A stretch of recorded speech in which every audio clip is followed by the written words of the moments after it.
Okay, so welcome to building the Sunshine City.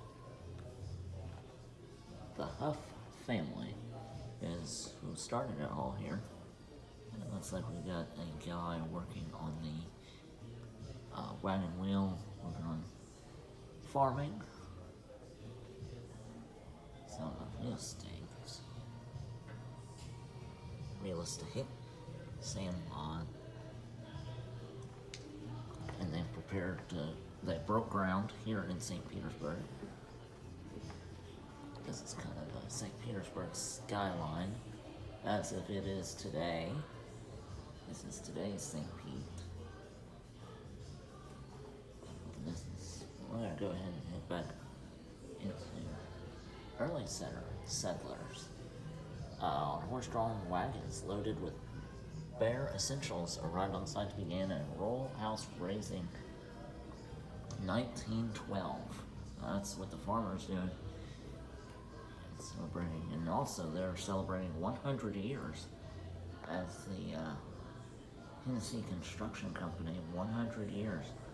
That's when St. Petersburg, they broke ground and named this St. Petersburg, Florida, the Central National Bank and Trust Company. That's the bank.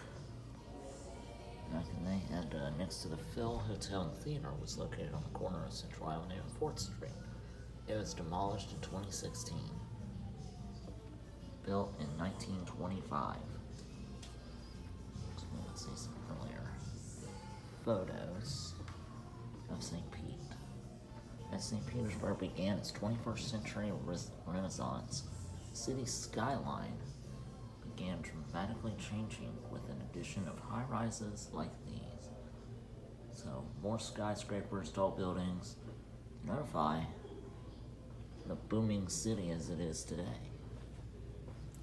This is the St. Petersburg Memorial Historical Society Museum.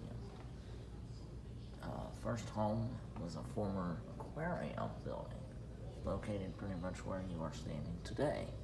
So this used to be the aquarium, then it was the St. Petersburg Memorial Historical Society, and now it's just the St. Petersburg Museum of History. Was in this building right here. Building the Sunshine City. It was first inhabited by Native Americans, claimed by Spanish, settled by pioneer farmers and fishermen. They arrived on the Orange Belt Railway in 1888, and then it was in the 1920s. The boom of the 1920s. That's what they called the Roaring Twenties. For those history buffs, stay in Florida.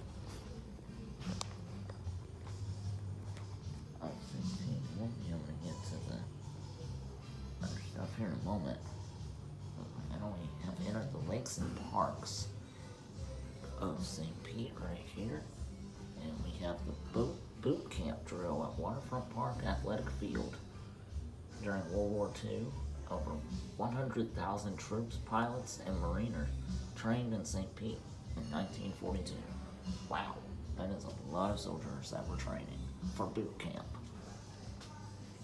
Lakes and parks. This is kind of where the lakes formed in St. Pete, in and around St. Pete. In 1875, John Williams, General, came from Detroit and bought 2,500 acres of land on Tampa Bay. Visioned a grand city with beautiful parks and broad streets, trademark of today's St. Petersburg. Soon after, St. Petersburg became known for its many parks, recreation facilities. As the city grows, so do the opportunities for activities in all its neighborhoods, and legacy continues today with 17 recreation facilities, 9 swimming pools, 150 parks, 70 athletic fields, and programming for all ages and abilities. Wow. That's just in and around St. Pete, and there's just some photos here. Swimmers just posing. Mirror Lake. And then John Bethel and family in rowboat on Salt Lake. Bethel was among the handful of pioneers in the area prior to the Civil War, 1910. So he was one of the soldiers that fought in the Civil War. Interesting.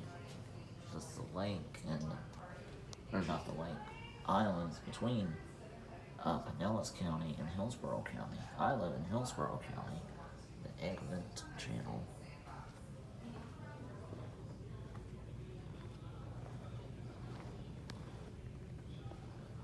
So during the sunshine, sea